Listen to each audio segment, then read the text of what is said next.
A lot of people that you meet will be like, oh man, I'm so OCD. And honestly, I sternly dislike when people say that, especially learning the stuff that I learned. Because there are people who are not even actually OCD will say that I'm so OCD. Man, shut up. You're not OCD. Stupid. You don't even know what that even truly boils down to, because if you were truly OCD, you're welcome, you're welcome. Here's another glimpse in the life of Mr. Seldom, on a mission to heaven so he can tell me well done. Gave out all my secrets, he promised he never tell none. You're welcome, there's no other feeling like it. Yo, what's good, everybody? It's your boy Jamal _Haki, and today we are back with another reaction video for you guys. Listen to me. Now we are here with I think this the channel is called Psychology to Go. Perfect. They post several like different videos, and the thing I like about the channel is it's dealing with psychology. I'm very big on mental health. In fact, I am a mental health RN, soon to be. And when I say soon to be, I mean within like the next couple of weeks. Like, I've already accepted my position, so therefore I am what I am, a psychiatric mental health RN. So anything pertaining to mental health, psychology, the study of the brain, the mind, you name it, that's all me. I like that. That's up my alley. Yeah. So today's video that we're going to be reacting to is 9 mental health disorders that can be mistaken for personality traits. Now, I can kind of maybe guess what those 9 may be, but let's leave it up to the surprise for not only me, but for the people that's watching. So without further ado, let's go ahead and jump into this video, because I'm ready to watch this. So let's get it. Hi there, Psych2Goers. Before we begin, we would like to thank you for your support on our channel. Our mission is to help everyone learn about psychology in a digestible way. Now let's start.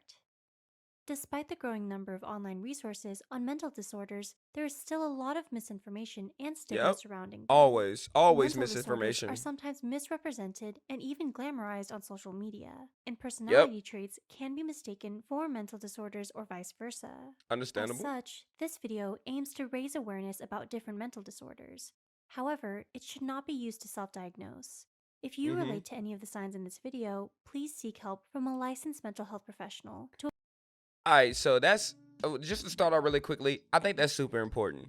We live in a day and age where technology is rampant. People run to social media, you name it. So people, please, like what this lady is saying, don't go out and self-diagnose yourself. Don't be WebMD, Google. The physician that you're seeing is Google. Like you actually gotta go to people. Go get help. Stupid. Like, you want to know more information. Who's going to know more about the information? An actual trained, licensed professional that spent years upon years in school learning this stuff to be able to help other people, or Google? Get some help. To avoid improper diagnosis. With that said, let's begin. 1. Perfectionism and OCD. According to the American Psychological Association, perfectionism is the desire to achieve an extremely high level of performance, accompanied by overly critical self-evaluations and other people's evaluations of you. In people with obsessive-compulsive disorder, perfectionism often manifests in compulsions, or the need to do something, they start out with this, like organizing things in a particular way, or repeatedly doing something in a way that disrupts their normal life. So basically, ritualistic behavior is what this would then be categorized under. Again, a lot of people that you meet will be like, oh man, I'm so OCD. And honestly, I sternly dislike when people say that, especially learning the stuff that I learned.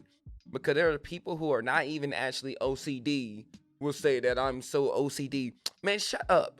You're not OCD. Stupid. You don't even know what that even truly boils down to, because if you were truly OCD, even though it may be a little bit of a spectrum to it, yo, you will be doing ritualistic behaviors on a daily basis, typically that will help with anxiety.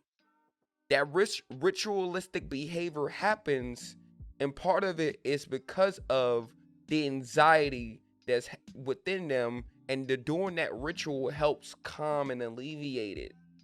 And it's almost like it's a they have to do it. Really, stop saying you're so OCD. You're probably not. Unlike perfectionism in typically functioning people or people with anxiety or major depressive disorder, people with OCD are perfectionists in response to the obsessive part of their disorder. Failure to follow through with the perfectionist compulsions often leads to feelings of anxiety, panic, or a sense of doom that can harm their personal life and relationships. As such, praising people with OCD for their perfectionism or attention to detail can be harmful because it Yep. negates the uncomfortable and fearful feelings that motivates their actions. Yep. Not only that, using the term OCD to describe a perfectionistic, typical, functioning person downplays the struggles of people who are actually diagnosed with OCD. Exactly. 2. Procrastination and major depressive disorder. While procrastination is a common trait, it can occur as a side effect of major depressive disorder or clinical depression. Research has linked brooding and lower levels of self-compassion with procrastination, two factors that are also common signs of depression. What in the world? Other symptoms of depression that might cause procrastination are fatigue, difficulty concentrating, restlessness, and feelings of hopelessness or emptiness. It can be difficult for those experiencing a depressive episode to be productive because even small tasks like getting out of bed take a lot of energy to accomplish. Those who don't understand how it feels to have depression may label those with major depressive disorder as lazy or bad with time management, but their procrastination may stem from their disorder rather than their personality. 3. Suspicion. Yo, keep in mind, like, that's truly important. And that's why it's good that when you're dealing with individuals to identify signs and symptoms.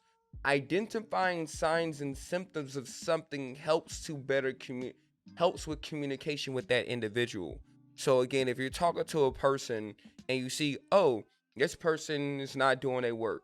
I notice a trend of like dishes being in the sink like often every time I come over this person's house. Or this person seems to like once not get out of bed when the alarm goes off, and they wake up like 3-4 hours later after the alarm when they finally build up enough energy to get out of bed. Notice the signs and symptoms of these things. It will truly help people out. And paranoid personality disorder. While most people have jumped to conclusions or felt like they're being watched at some point in their life, when these suspicions are almost constant, they could be a sign of paranoid personality disorder. Symptoms of paranoid personality disorder include fear that people in your life are trying to harm you without evidence, extreme distrust and suspicion that others will use your words against you, and reading malicious intent in people's benign or indifferent actions towards you and lashing out in response. I got a story about Paranoia this. could also be a symptom of I got a story about this, but I'm going to save it on my other channel. I'm going to save it on my other channel to talk about this clinical experience. And I'm going to save it. It's a good one. You think I'm playing? disorders, such as schizophrenia or borderline personality disorder. Yep, Because schizophrenia. personality disorders affect parts of someone's personality, it may be even harder for people without a mental health background to distinguish between someone's personality and their mental disorder. Exactly. It's important to have empathy in these situations and avoid telling But I people who have can't. been diagnosed with these personality disorders that they're overreacting, because this creates a false narrative that associates paranoia with their personality. 4. That's a good Shyness one. and social anxiety disorder. Ooh. Although there can be overlap between good shyness one. and social anxiety, shyness is a personality trait that is usually defined as hyper-awareness of other people, physical symptoms such as shaking and sweating, and quietness or withdrawal in social situations, while social anxiety is presented as more intense and distressing towards a person's everyday functioning. In addition, the basis of shyness comes from someone's personality, This is a while good social one. anxiety stems from fear. People who are shy are usually aware of themselves in social situations and take a longer time to open up to and get to know others, but they don't feel it as strongly or worry about it as much as people with social anxiety disorder do. Social anxiety can cause people to panic, and as a To, like, result, they often avoid social situations Start because it running. triggers fear responses, and they might be extremely fearful of people's judgments. This anxiety goes far deeper than the discomfort Yeah. that may come from shyness. Yeah. You know what's crazy about it? I feel like some people have, for people who are truly diagnosed with social anxiety disorder, I feel like it may be so bad I'm kid you not, I feel like people will spontaneously combust in certain circumstance. But this is a good one. I think that might be one of the best ones. Let me wait till I finish the video, because someone may be thinking they have social anxiety disorder when really it's like, bro, you probably are just shy. Stop dying. Yo, this video. Stop 5. diagnosing Egotism yourself. and narcissistic personality disorder. Oh, let's get to this You one. can probably think of a person who has talked themselves up and boasted about their successes at some point. But if Main thing, you don't boast about success. Success should speak for itself. this person vastly exaggerates their accomplishments, finds it difficult to empathize with others, and demands special treatment from everyone, including people of the same or higher qualification, they could be crazy. suffering from narcissistic personality disorder rather than an egotistical personality. I've been called a 6. narcissist. Impulsivity and was a bipolar quick one. disorder. Impulsivity It is wasn't that often much to talk seen as about. a fun and even desirable trait, with self-help resources frequently encouraging us to switch up our routine. But in the case of bipolar disorder, impulsivity comes in the form of risky decisions that people with BD may later regret doing. So bipolar, and then kind of branch into borderline a little bit. Maybe this might get talked about later in the video, but like she said, the rash decisions. You know, you'll see people with like very like not well put together outfits, especially people who have certain types of bipolar, where they may be a little bit more manic than, you know, like they have a little bit more manic episodes. So more eccentric, more out there, the colorful hair, you name it, right? Certain types of styles of haircuts. These are things that you can kind of notice. You can, when you get good at this, you can see from a long distance, like, oh yeah, that person's probably bipolar, just based off of the affect and the makeup and just like how the person is like put together in terms of their outfit. What do you mean by that? Impulsivity in people with bipolar disorder usually occurs during manic episodes, heightened moods that typically come with increased energy, multitasking, and irritability, and an increased risk for dangerous or harmful behaviors. Self-harm, Examples of suicide. impulsive behaviors someone with bipolar disorder might do are spending sprees, gambling, reckless driving, unprotected sex, drug use, or binge eating and drinking. And although movies and TV shows often portray these actions as exciting, the real-life consequences include financial loss, relationship conflict, property damage, health complications, and even death. Glamorizing them This is takes serious away stuff, from man. what someone with bipolar disorder might be experiencing as a result. 7. Distraction and ADHD. Yeah, this is ADHD another good is one. a mental disorder that involves 3 types of behaviors: inattention, hyperactivity, and impulsivity. People who are diagnosed with ADHD may have one or a combination of these signs. People with Typically a inattentive combination. ADHD often forget things, have trouble concentrating on a single task, struggle to be organized, and have difficulty paying attention to others. For a person who is less educated about ADHD, they may take negatively to a person with inattentive ADHD for not listening to them or caring about them, when in fact, their disorder makes it difficult for them to pay attention without getting distracted by their thoughts or external stimuli. 8. That's why like there's certain things you do to kind of better help navigate and work around with people who have ADHD. Perfect. Granted, you can go the medicine route. What is it, like Redland or something like that? You can go to the medicine route of using medication to kind of help with the side effects or the adverse effects, or sorry, not the adverse effects, the manifestations of a person having ADHD. But also just knowing that a person has it, there's ways you can go about, like in terms of schoolwork or things that you can do to kind of help better align that person's focus in on the task. Attention seeking and histrionic personality disorder. There are many reasons why someone might seek attention or validation from others. This one is a including low good one too. self-esteem, self-doubt, and trust issues. But if someone is a part of the 2 to 3% of the population diagnosed with histrionic personality disorder, it's not many. their need for external validation goes beyond seeking reassurance. Like need, People with strong histrionic need. personality disorder can feel worthless or undervalued if they are not at the center of attention, and often react with strong emotional outbursts in response to these feelings. Oh man. Those with HPD might also try to retain other people's attention through flirtatious and sometimes inappropriate behavior, Yep. bright clothing, and bold claims. A Mm-hmm. person with histrionic personality disorder is more than just needy or high maintenance, and labeling them as such can be harmful because it shifts the focus from their personality affecting disorder to their individual personality. Ooh. Now, I mean, look, let's be real, man.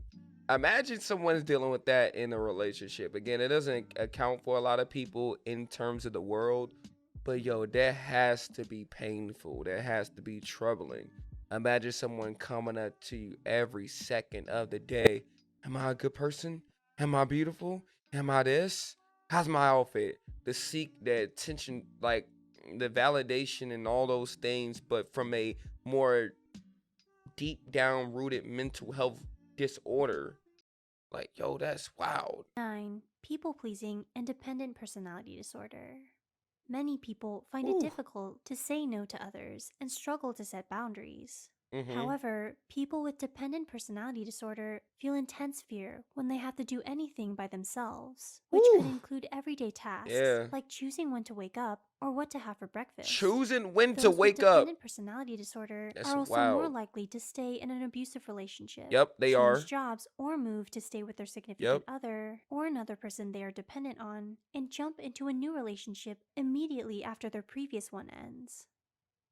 At the heart of it all, the difference that sets personality traits apart from mental disorders is the impact it has on someone's daily life. Yep. Traits such as perfectionism and attention seeking are okay for the majority of people. But when it comes to a source of significant stress in your everyday life, preventing you from living normally, it Exactly. may be a sign of something more, and thus Mhm. requires the advice and diagnosis of a mental health professional. An actual It's professional. important to give people the benefit of the doubt.